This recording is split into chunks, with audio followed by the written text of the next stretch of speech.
So now going back to the final cuts, we got these cuts here. I'm just going to append another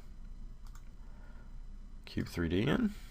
Select it with the Move tool and holding Alt, and just position it right here. And then we're just going to do the same thing. Put on subtractive, select the top, do a merge down, hit OK, and then DynaMesh. And we're now getting closer to the actual shape. So you can see this time I got this kind of error here, and that was because my shape was not didn't reach the extents of the actual object. So I'm actually going to come back here, pick this square, and do a scale up on it. So back to size in the Z, and now DynaMesh. And so now I got that edge a lot cleaner. And then Mirror and Weld again, just to get the other side. Now I'm going to do two quick little ones for the actual. I'm going to actually bevel these off here. So I'm just going to append another Cube 3D object again. The process is pretty simple. This is pretty much the extent of what the complexity of the actual thing is. It's pretty much building primitives and then subtracting with them. And it's pretty fast once you get the hang of it. So I'm just going to bevel that tip off here. Go back to the size again in Z. Scale it up so it goes past. Come up, select the top one, select the bottom, merge down, DynaMesh, and then do a Mirror and Weld. So there we have our main shape for this Picatinny rail actually coming into shape. So now if we go back to our schematic, you see we have to make these little kind of grooves which actually form the rail feature to the actual Picatinny rail. So to do that, we're just going to come back over. We're going to first turn the floor on, and then we're just going to come back over here and we're going to go to the left and right option here, pick map, and then pick the rail. And this is going to now give us a rail on this side of the actual object, so the left and right rather than the front and back. And then we're going to do the same thing we did for the actual first piece. We're going to come down here and just hit adjust, and then position this around this side profile of the actual rail. Now once again we want this to be kind of a squared object, so I'm just going to kind of estimate the upper portion of this square, and then come over here to the height and then just type in the height to match the width. And so now you can see it's kind of isolated perfectly around that rail part of the schematic. And then just going to hit OK. So now you can see we have a rail roughly pretty close to the same dimensions as the piece of geometry that we just created.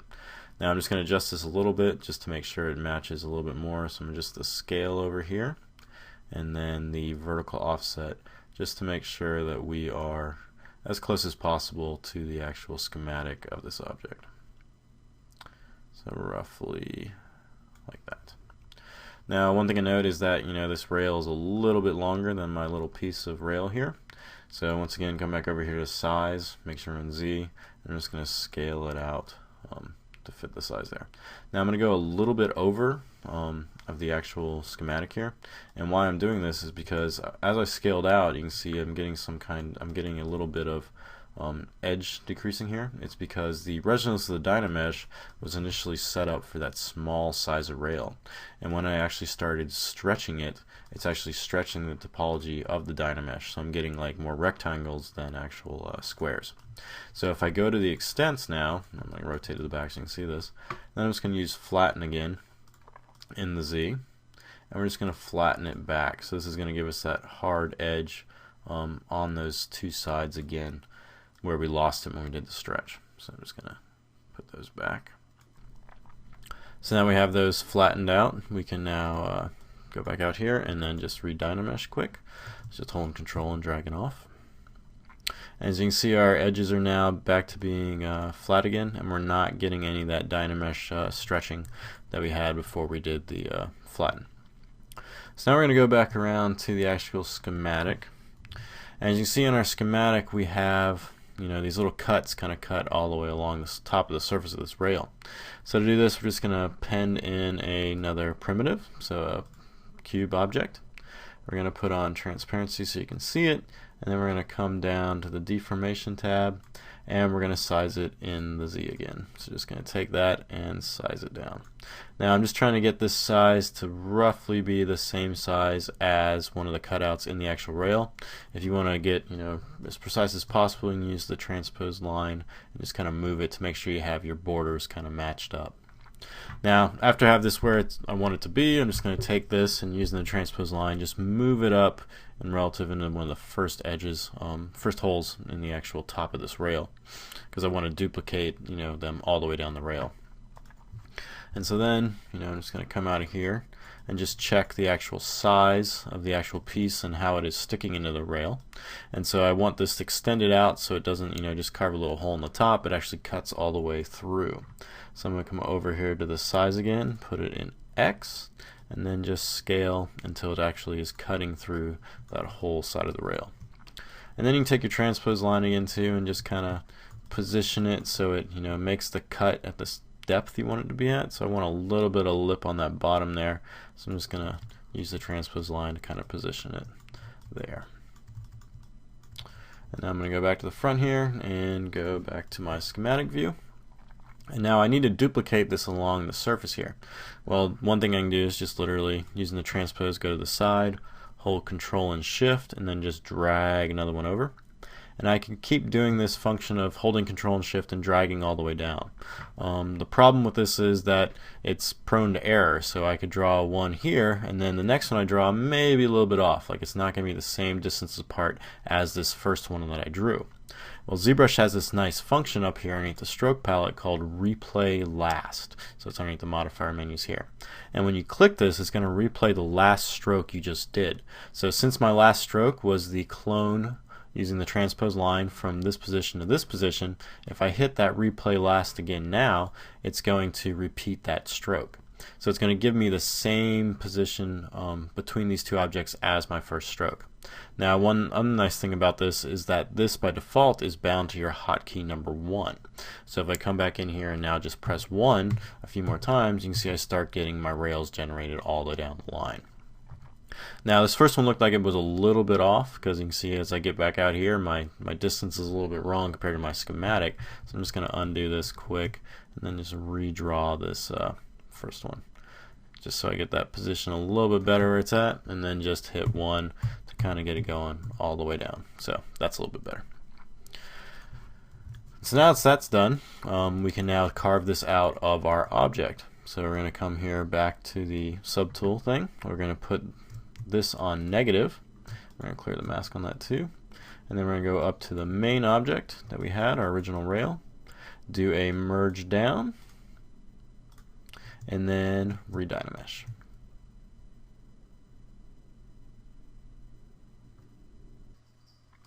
And so now you can see that I have that entire rail pretty much completed out of just using primitives to subtract from. And the detail on it is like pretty much, you know, I don't have to sculpt on this. Like it is exactly how I want it. Like it's super clean, super crisp, and all my edges and bevels like turned out perfect the way I wanted to be. Now, if you want to add a little more variety to this, this goes into the DynaMesh subtraction as well. Like using the normal insert mesh brushes, you know, I could put cylinders and stuff in, but I may end up drawing one cylinder here and then draw another one over here, and it may not be the same size. So using this DynaMesh subtract thing too, I can append in now, say, a cylinder object. Take that, rotate this. I'm going to scale it down.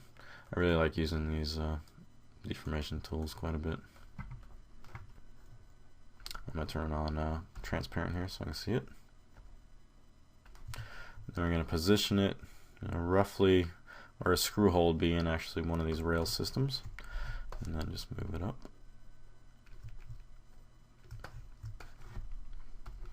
And so now we have that kind of set up to do a subtraction process. Now if I want two of these, I'm actually, you know, I can hold Control Shift. Well, first do my transpose, Control Shift, then tag another one and move it to where I want to go. Now if I know that these screw sizes are going to be constant, you know, I can duplicate this tool and save it for later, and bring it back in on any other rails or anything I would do later to make sure I have that consistent element the same size on other parts that I would actually model on this character. And then to literally subtract those holes out, I'm just going to select this object, go to the second one and put on subtractive, merge down again, and then re-DynaMesh. And so you can see now I have those screw hole elements kind of, carved in, ready to go. So now if you want to make a screw, once again another super simple process. I'm just going to append in a sphere Ender 3D. We're going to take that, we're going to rotate that with the transpose tools. Then we're going to scale it down again. Just getting that rough size of the shape there. Turn on transparency and move it roughly over to where that hole is, just so you can see the size of it. And then scale it down some more. So roughly making sure that that size stays the same shape as that hole there. And I'm going to move it down a little bit more. So there's our start of our screw. Now the main part of the screw would just be, if we want to do a Phillips head screw, basically it's just two lines that are cut into it. So I'm just going to append a Cube 3D object. We're going to take this Cube 3D object using the size again. We're just going to go to Z. And we're just going to size it down to get like a little sliver of Cube 3D. And then we're going to take the move transpose line again, position it over so it's roughly in the center of that. And then we're going to duplicate that. And with it still selected, I'm going to draw another transpose line, rotate, and holding shift so it actually locks in. And that will give me a perfect horizontal one, and then just position that roughly where the center is. So now I have those two kind of panels intersecting each other, making an X. And I'm just going to merge these two down, so I'm just going to select it, do a merge down, and now I have that as one object. And so now to make the screw head, I'm just going to isolate that part, isolate this cross here, and then just using the transpose line, just move it up until it just intersects barely the top of that actual object. And then just make sure, using the move and kind of holding Alt, that's in the center of that actual object. So it's not too much off-centered. Now I'm going back to that sphere Ender 3D object. I'm going to divide it some, so I'm going to hit Control D to make it a little bit smoother, and then turn to a DynaMesh, and we're going to try 256 on this and turn the blur down. That looks pretty good. And then we're just going to come do subtractive now on this tool, the actual cross plane geometry there. Do a merge down, just make sure I'm still on it. Do a merge down. Okay, and then re-DynaMesh. And so you see there we have our Phillips head kind of screw top done. Extremely fast in the actual object. Now I can take that, I can just use the transpose line, hold Control Shift, move it over there. And then if I want to give a little more personality to this one, I can come and just rotate, mess that one out. Rotate this just a tad bit, position it like so. So there we have our Picatinny rail with two screw holes kind of ready to go and done. Extremely quick with just using ZBrush primitives. And you can see this requires no additional sculpting on it. Another thing to do if you need to expand on this kind of rail here is if you need say a longer rail. If we come up and select this and then turn our floor back on and then come over here and change our elevation to 0, we now have this elevation line kind of in the middle of the actual object, or more centered to the actual center of the object. Now using Mirror and Weld, we can come down here and put it in the actual Z and then move our object off to one side. So if I move it over here and roughly kind of get the center area between one of these rails and then hit Mirror and Weld, you can now see I'm starting to grow this rail out. So if I need a extremely long rail which would go on a rifle, I can make that short rail first and then come down here, and using Mirror and Weld I can keep growing the rail to fit whatever size I need it to be. So you can see now I have a pretty big piece of rail that I could use for say mounting night vision or lasers and other devices onto a M4 rifle. Now continuing on this, if you want variation on your rails too, you can come in and just literally append, more geometry to it. So if I take, the plane 3D object here, and just take that and kind of position it over two of these things here, I now end up with almost like a weaver mount. So I'm just going to scale this down a little bit, move this down, and kind of get it, flush with that surface there. Then move that up again, put subtractive on that, select my main rail, do a merge down, and then re-DynaMesh. And so you see now I'm starting to get, sort of that kind of weaver mount kind of patterns to the actual rail. So you can actually grow and shrink, you have a lot of options, a lot of customization you can do to these rails. So literally just making like one chunk of rail and then going back in and customizing it and get a whole variety of stuff. So one more final note is that, after you start building these kind of rails out and you start making this large weapon, you can see this rail right here is almost 2 million polygons, so it's quite a bit. One thing nice about the stuff, since it's so clean, it plays really nice with Decimation Master. So if I come now to Decimation Master, actually let me duplicate this so you can actually see the difference. So I'm just going to solo that. And I'm just going to pre-process this. And then we're just going to take this resolution down to say something about 20,000 polygons. And then hit Decimate Current. So you can see we're at 20,000 polygons. And this is now giving us a more reasonable piece of geometry to mess with. So if we're applying it to all sorts of surfaces, we haven't really lost any detail, and we can use it across our models all over the place. So if you want to see the comparison, this right here is the 20,000 one, and then this was our original one. So they're pretty much identical. So we have 1.8 million here, and then the 20,000 polygon one up top. So just another thing to think about, that you can actually decimate these tools, position them all over the place, and they're not really going to lose too much of quality since they are hard surface objects.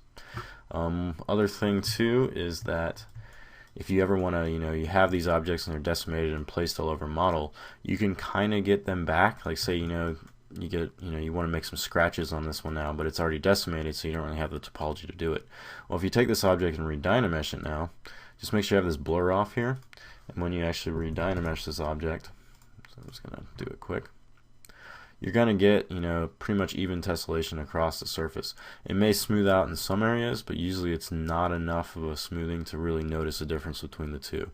And so you can kind of take decimated objects, position them where you want them, re-DynaMesh them, and then that will allow you to kind of carve in surfaces or dirtying them up if you feel that your first version of the model was a little bit too clean. So here we have our re-DynaMeshed decimated version. As you can see, it's still extremely clean. And then now we can come in, say, with any sort of tools and kind of add more details or cut carves into it. So just another trick that may be useful. Well, that's it. So I hope this helps some, and keep watching for new videos appearing in Z Classroom.